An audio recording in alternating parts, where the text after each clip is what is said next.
नमस्कार. 2026च्या 28 फेब्रुवारीला मध्यरात्री आणि पहाटेच्या दरम्यान अमेरिका आणि इस्रायलने संयुक्तपणे इराणवर सर्वात भयंकर सैन्य हल्ला केला, ज्यामुळे इराणच्या राजधानी तेहरानमध्ये मोठे क्षेपणास्त्र, विमाने आणि मिसाईल्स वापरून सरकारी आणि सैन्य या महत्त्वाच्या ठिकाणांवर हल्ले करण्यात आले.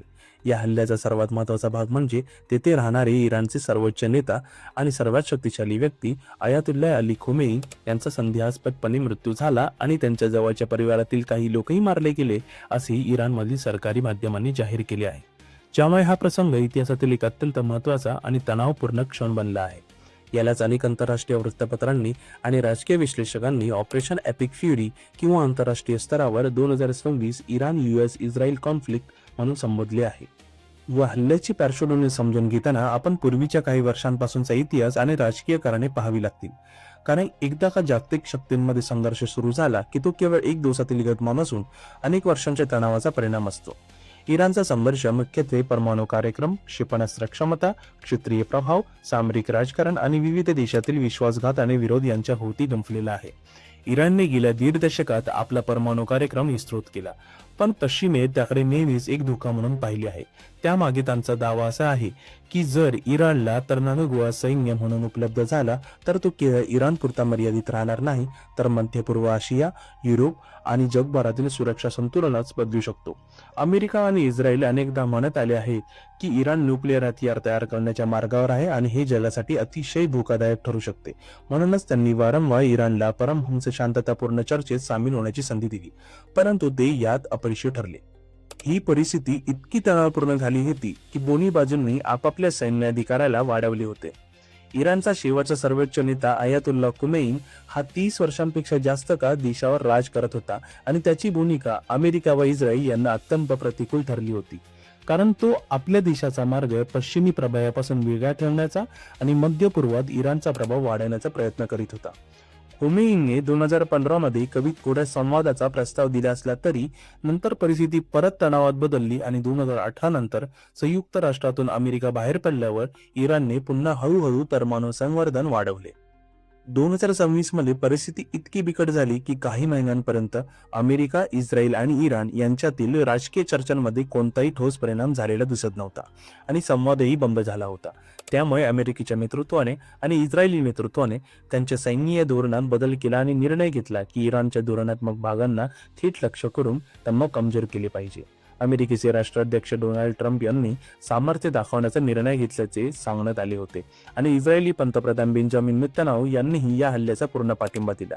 या संयुक्त धडाकेबाज हल्ल्याचा उद्देश फक्त इराणचा परमाणु कार्यक्रम थांबवणे इतकाच नव्हता, तर त्यांचे नेतृत्व कमजोर करणे आणि भागातील इतर देशांना सणसणीत संदेश देणे हा होता. या हल्ल्याचे कारण अधिक खोलवर समजून घेण्यासाठी आपल्याला एक गोष्ट लक्षात घ्यायला हवी की अमेरिका आणि इस्रायल दोघेही दीर्घकाळापासून इराणच्या परमाणु योजनांची भीती व्यक्त करत आले होते. कारण त्यांना वाटत होते की जर इराणला परमाणु क्षमता प्राप्त झाली तर ते आधीपेक्षा अधिक शक्तिशाली आणि अपरिहार्य सत्ताधारी देश म्हणून उभे राहतील. याचा वापर ते इस्रायल सारख्या शत्रूंवर किंवा अमेरिका समर्थित देशांवर दबाव आणण्यासाठी करू शकतात. त्याचबरोबर इराणचा प्रभाव शियाही इस्लामिक देशांवर जसे की लेबनॉनमधील हिजबुल्ला, यमेनमधील हुती आणि इराकमधील विविध गटांवर आहे, ज्यामुळे इराण सूक्ष्म पण सामरिक स्तरावर देखील मध्य पूर्वातील राजकीय नकाशावर प्रभाव पाडत आहे. या सगळ्या पार्श्वभूमीवर अमेरिकेने आणि इस्रायलने एकत्र हल्ला केल्यामुळे इराणच्या अनेक सैन्य आणि प्रशासनाची ठिकाणेही नष्ट केली गेली. त्यांच्या सर्वोच्च नेतृत्वाचा मान असलेल्या खोमेनींच्या सुस्थितीतील निवासस्थानापर्यंत हल्ला केला गेला. हा हल्ला इतका शक्तिशाली होता की इराणमधील सरकारी माध्यमांनी त्याची पुष्टी केली आणि खोमेनींचा मृत्यूही मान्य केला. हा राजकीय जगाच्या इतिहासात अत्यंत ऐतिहासिक आणि महत्त्वाचा क्षण मानला जातो. पण इतकं झाल्यावर काही लोकांनी आणि राजकीय विश्लेषकांनी विचार केला की यामागे आणखी एक कारण आहे. यामागे इराणचे तेलाचे आणि ऊर्जा संसाधनांचे नियंत्रण वटविण्याची इच्छा देखील आहे. मध्य पूर्व जगातील सर्वात मोठा तेल साठ्यांचा प्रदेश आहे आणि इराणचा हा भाग जगाच्या ऊर्जा पुरवठ्याला अत्यंत महत्त्वाचा आहे. काही राजकारण विश्लेषक असा दावा करतात की अमेरिका आणि इस्रायल सारख्या देशांना या संसाधनांवर प्रभुत्व मिळवण्याची आणि त्यांचे दीर्घकालीन महत्त्व राखण्याची गरज आहे.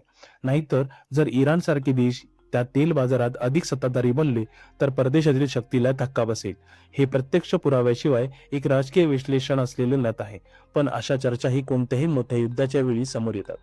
इतकं झाल्यावर काही राजकीय विश्लेषकांचे लक्ष सौदी अरेबियाचे क्राऊन प्रिन्स मोहम्मद बिन सलमान यांच्यावर गेले. सौदी अरेबिया आणि इराण यांच्यात अनेक दशकांपासून एक क्षेत्रीय आणि धर्मीय संघर्ष आहे. कारण सौदी अरेबिया मुख्यत्वे सुन्नी मुस्लिम देशाचे नेतृत्व मानले जाते, तर इराण मुख्यत्वे शियाही मुस्लिमांचा प्रमुख देश आहे.